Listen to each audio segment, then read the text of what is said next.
कोपरगाव नगर परिषद निवडणूक प्रभाग क्रमांक 7 मधून प्रसाद आढाव व सोनल अजमेरे यांची उमेदवारी। कोपरगाव नगर परिषदेच्या सार्वत्रिक निवडणुकीची रणधुमाळ सुरू असून प्रभाग क्रमांक 7 मधून भारतीय जनता पक्षाचे प्रसाद बाळासाहेब आढाव व सोनल अमोल अजमेरे यांनी उमेदवारी अर्ज दाखल केले। भाजपकडून अधिकृत उमेदवार म्हणून हे दोन्ही उमेदवार निवडणुकीच्या रिंगणात उतरले। माजी आमदार सौ स्नेहलताताई कोल्हे, बिपिन दादा कोल्हे तसेच विवेक भैया बिपिन दादा कोल्हे यांच्या मार्गदर्शनाखाली प्रसाद आढाव व सोनल अजमेरे हे निवडणूक लढवित आहे। पक्ष नेतृत्व, स्थानिक कार्यकर्ते व प्रभागातील नागरिकांचा त्यांना उत्स्फूर्त प्रतिसाद मिळत असल्याचं चित्र पाहायला मिळत आहे। प्रभागातील सर्व अडचणी दूर करत नागरी सुविधांचा विकास करणे, नागरिकांसाठी उपलब्ध राहणे व सेवा करायला प्राधान्य देणे ही आपली प्राथमिकता असल्याचं दोन्ही उमेदवारांनी सांगितले।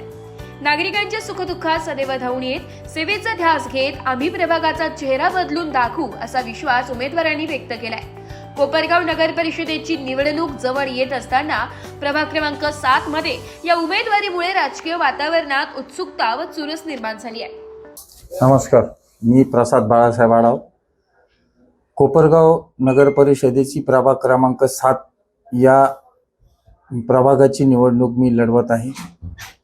मी प्रथमतः माजी आमदार सौ स्नेहलताताई कोल्हे, बिपिनदादा कोल्हे, विवेक भैया बिपिनदादा कोल्हे या तिघांचे आभार मानतो की त्यांनी मला या प्रभागामध्ये उमेदवारी दिली। आणि सर्वप्रथम उमेदवारी करण्यासाठी सुद्धा या कोपरगाव शहरातील आणि या प्रभागातील जनतेनेच मला या प्रभागामध्ये उमेदवारी करावी म्हणून लोक आग्रह असतो मी ही उमेदवारी करत आहे। समाजकारणात येण्याची प्रेरणा कुठून मिळाली दादा, काय सांगा? समाजकारण तसं आमच्यासाठी काही नवीन नव्हतं।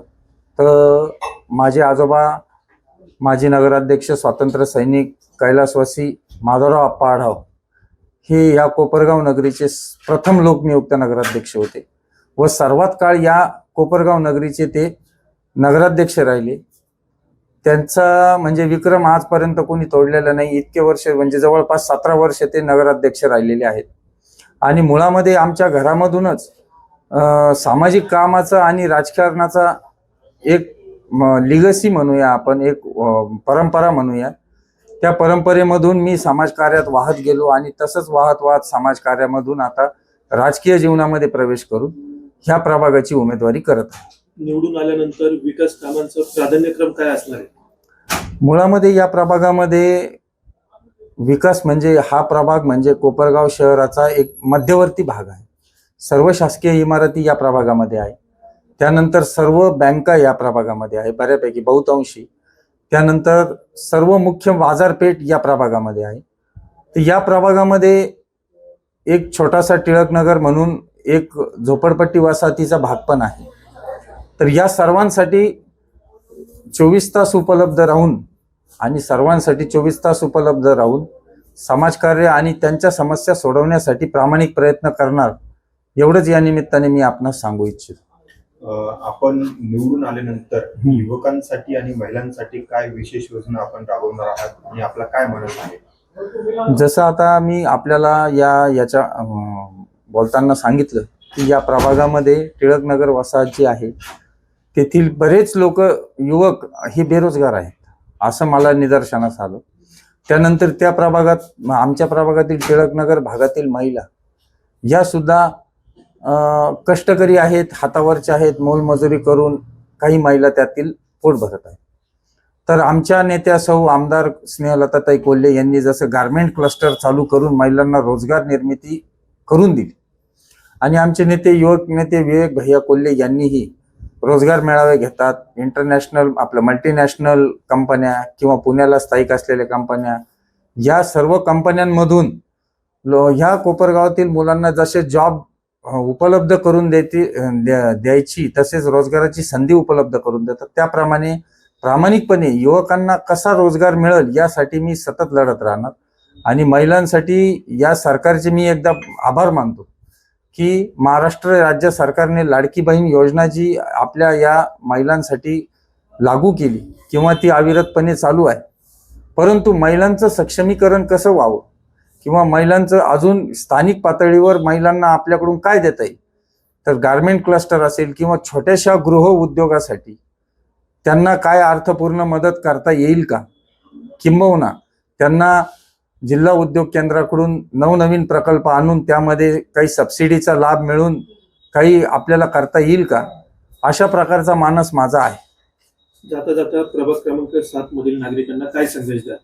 मी हात जोडून प्रभाग क्रमांक 7 मधील नागरिकांना आवाहन करतो की प्रथमतः आमचे नगराध्यक्ष पदाचे उमेदवार पराग शिवाजीराव संधान, नंतर माझ्या सहकारी भगिनी सौ सोनल अमोल अजमेरे व मी स्वतः प्रसाद बाळासाहेब आढाव, आम्ही प्रभागातून 2 नगरसेवकांसाठी व नगराध्यक्ष पदाचे उमेदवार पराग संधान यांच्यासाठी मतरूपी आशीर्वाद कोपरगावच्या जनतेने, या प्रभागातील जनतेने द्यावे आणि तुम्ही मतरूपी दिलेल्या आशीर्वादाचं सोनं मनात चीज केल्याशिवाय मी राहणार नाही, अशी या निमित्ताने मी आपणास ग्वाही देतो. कोपरगाव नगर परिषदेचा बिगुल वाजला आहे. सोनलताई प्रभाग क्रमांक 7 मधून या ठिकाणी भारतीय जनता पक्षाकडून अधिकृत उमेदवार आहे. प्रचाराला देखील चांगला प्रतिसाद मिळत आहे. काय सांगाल? निश्चितच प्रभाग क्रमांक 7 हा कोपरगावातला मुख्य बाजारपेठेचा भाग आहे आणि एका अर्थाने म्हटलं तर प्रभाग क्रमांक 7 हा कोपरगाव शहराचा आत्मा आहे, मध्यभाग आहे. त्यामुळं निवडणुकीच्या दृष्टीने संपूर्ण कोपरगावात हा प्रभाग फार महत्त्वाचा मानला जातो. त्यामध्ये माझी धर्मपत्नी सौ सोनल अजमेरे आणि प्रसाद आढाव हे प्रभागातून उमेदवारी करत आहे भारतीय जनता पक्षाकडून, आणि परागजी संधान हे नगराध्यक्षपदासाठी कोपरगाव शहरातून उमेदवारी करत आहे. तसं जर बघितलं तर संपूर्ण 30+30 उमेदवारामध्ये ह्या प्रभागातले उमेदवार हे सर्वात शिक्षित आहे, उच्च शिक्षित आहे. माझी स्वतःची पत्नी ही BSc microbiology, MSc botany, B.Ed आणि D.Pharmacy एवढं शिक्षण घेतलेली आहे आणि प्रसाद आढाव ही स्वतः सिव्हिल इंजिनियर आहे. त्यामुळं हा अतिशय महत्त्वाचा असलेला भाग आणि त्यामध्ये सर्वात जास्त उच्च शिक्षित उमेदवार ही या प्रभागाची फार जमेची बाजू आहे. त्यामुळं हा सर्व सुशिक्षित भाग आहे, विचारांचा, गावातल्या सर्व प्रकारच्या लोकांचा हा भाग असल्यामुळं आम्हाला खूप चांगला प्रतिसाद मिळत आहे आणि निश्चितच आम्हाला वाटत आहे की आमचा विजय हा निश्चित झालेला आहे. डॉक्टर साहेब, प्रभाग क्रमांक 7 मध्ये सध्या कुठल्या अडचणी आहेत आणि निवडून आल्यावर कशा पूर्ण करणार आहात? तुम्हाला मी पहिलेच सांगितलं की प्रभाग क्रमांक 7 हा कोपरगावचा मुख्य बाजारपेठेचा भाग आहे. त्यामुळं हा भाग संपूर्ण वर्दळीचा भाग आहे आणि ह्या भागामध्ये रहदारीचा प्रश्न हा फार मोठा आहे. रहदारीमुळं कोपरगावातल्या जे मोठे दुकानदार आहे, ज्यांनी लाखो रुपये खर्च करून दुकाने घेतलेले आहे, परंतु रहदारीच्या अडथळ्यामुळं त्यांच्यापर्यंत, दुकानदारांपर्यंत ग्राहक व्यवस्थित पोहोचत नाही. त्यामुळं दुकानदारांचं आर्थिक नुकसान होत आहे आणि तसा बघितला तर हा प्रश्न खूप सोप्या पद्धतीने सोडवला जाऊ शकतो.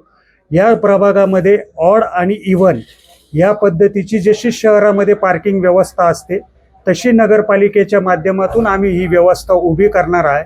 ती व्यवस्था उभी करणं काहीही अवघड नाही आहे आणि ह्या सोप्या उत्तरातून लोकांचा फार मोठी अडचण याच्यातून दूर होणार आहे आणि सगळ्या व्यापाऱ्यांना त्यांचा व्यापार करणं जास्त सोपं जाणार आहे. दुसरी गोष्ट म्हणजे ज्यावेळेस सणासुदीचे दिवस असतात तर या प्रभाग क्रमांक 7 मध्ये सर्व हातावर पोट धरणारे लोक हे ठेले लावून सणासुदीच्या काळामध्ये त्यांचा व्यवसाय करतात. पण त्यामुळं काय होतं की रहदारी खूप खोळंबा होतो आणि ग्राहकाला त्या छोट्या दुकानदारापर्यंत जाता येत नाही आणि ज्यांनी लाखो रुपये भरून माल भरलेला असतो दुकानीत, त्या मोठ्या दुकानातही जात नाही. त्यामुळं प्रभाग क्रमांक 7 मध्ये काही अशा जागा आहे की जिथं आम्ही स्पेशल हॉकर झोन निर्माण करणार आहोत आणि त्या हॉकर झोनमध्ये या छोट्या व्यावसायिकांना त्या काळामध्ये व्यवसायाची संधी उपलब्ध होईल. त्यामुळं ग्राहक या छोट्या व्यावसायिकांकडे पण सहजतेने जाऊ शकतो. त्यामुळं त्यांचा व्यवसाय तिपटीने वाढेल आणि जे मोठे दुकानदार आहे, ज्यांनी खूप भांडवल लावलंय स्वतःच्या व्यवसायासाठी, त्यांच्यापर्यंतही ग्राहक अतिशय व्यवस्थितपणे सहज जाऊ शकतो. त्यामुळं छोटे व्यावसायिक असो किंवा मोठे व्यावसायिक असो यांना खूप फायदा होणार आहे. शिवाय आमच्या प्रभागामध्ये टिळकनगर सारखा अतिशय दाट लोकवस्तीचा आणि मध्यमवर्गीय कुटुंबाचा एक प्रभाग आहे, जिथं हायमॅक्स दिवे असतील, अंधाराचा प्रश्न असतील, शौचालयाच्या सुविधा असतील, ह्या आम्हाला निर्माण करायच्या आहे. परत आमच्या मनामध्ये एक विचार आहे की अशा छोट्या दाट लोकवस्तीच्या 1000-1200 लोकवस्तीच्या मध्ये छोटे मोहल्ला क्लिनिक आपण नगरपालिकेच्या माध्यमातून सुरू करणार आहोत. त्यामुळं काय होईल की ह्या लोकांना ज्या मोठ्या सरकारी दवाखान्यात जाऊन तासनतास छोट्या छोट्या आजारांच्या उपचारासाठी वेळ द्यावा लागतो आणि त्यांची ती रोजीरोटी एकेका दिवसाची बुडते. परंतु त्यांच्याच मोहल्ल्यामध्ये जर छोटे मोहल्ले क्लिनिक असतील आणि छोट्या मोठ्या आजारांवर त्यांना जागेवर तात्काळ उपचार मिळणार असतील तर त्यांची दिवसाची मोलमजुरी किंवा त्यांचा व्यवसाय त्यांना करता येईल आणि त्यांचा वेळ वाचेल आणि त्यांचं आर्थिक नुकसान होणार नाही. त्या दृष्टिकोनातून आम्ही नियोजन करीत आहोत. डॉक्टर साहेब, आपले कोरोना काळातील देखील कार्य उल्लेखनीय आहे, त्याबद्दल काय सांगा? करोना काळ ही आपल्याकडं आलेली फार मोठी नैसर्गिक आपत्ती होती. करोना काळाचा विचार केला तरी आपल्या अंगावर शहारे येतात. परंतु त्या काळामध्ये करोनाच्या दुसऱ्या लाटेमध्ये माझं हॉस्पिटल हे करोना सेंटर म्हणून होतं. माझी त्यावेळेस मुलगी 2 वर्षाची असताना देखील मी आणि माझी धर्मपत्नी, जी स्वतः पूर्ण हॉस्पिटल मॅनेजमेंट आणि फार्मसी सांभाळत होती, मेडिकल सांभाळत होती, आम्ही रात्री 2-2, 3-3 वाजेपर्यंत लोकांना सेवा दिली. माझ्या त्यावेळेस करोना हॉस्पिटलमध्ये हजारो लोकांना उपचार मिळाले आणि अतिशय गंभीर परिस्थितीमध्ये असलेले रुग्णसुद्धा आम्ही वाचवण्यात यश आलो. त्याचं मला खूप आनंद वाटतो. खूप लोकांनी नंतर येऊन आमचे पर्सनली आभार मानले की डॉक्टर, तुमच्यामुळं आमचं जीव वाचला. आणि त्या 2 वर्षाच्या मुलीकडं आम्ही त्यावेळेस तिच्या जीवाला धोका असताना देखील आम्ही आमची सेवा कुठेही कमी पडू दिली नाही आणि लोकांना, रुग्णांना पूर्ण सेवा दिली. त्याचा मला मनापासून आनंद वाटतो. जाता जाता प्रभाग क्रमांक 7 मधील नागरिकांना काय आवाहन करा? नागरिकांना माझी हीच आव्हान करतो मी की आम्ही दोन्ही उमेदवार खूप सुशिक्षित आहोत. आमच्या दोन्ही उमेदवारांचे आजोबा कोपरगावचे 10-10, 15-15 वर्ष माजी नगराध्यक्ष राहिलेले आहे आणि त्यांचं कोपरगावामधलं त्यांचं काम त्याच्यामुळं ते अजरामर आहे आणि त्यांचाच वारसा आम्ही पुढं चालवणार आहोत. त्यामुळं आम्ही खरं तर राजकारणापेक्षा समाजकारण हे केंद्रबिंदू ठरवून या राजकारणात उतरलो आहे. त्यामध्ये विवेक भैया कोल्हेसारखं नेतृत्व, आमदारताईंसारखं मोठं आधार आणि भारतीय जनता पार्टीची विचारसरणी ही आम्हाला मिळाल्या असल्यामुळं आमची लोकांना नम्र विनंती आहे की तुम्ही यावेळेस आम्हाला भरघोस मताने विजयी करून द्या. धन्यवाद.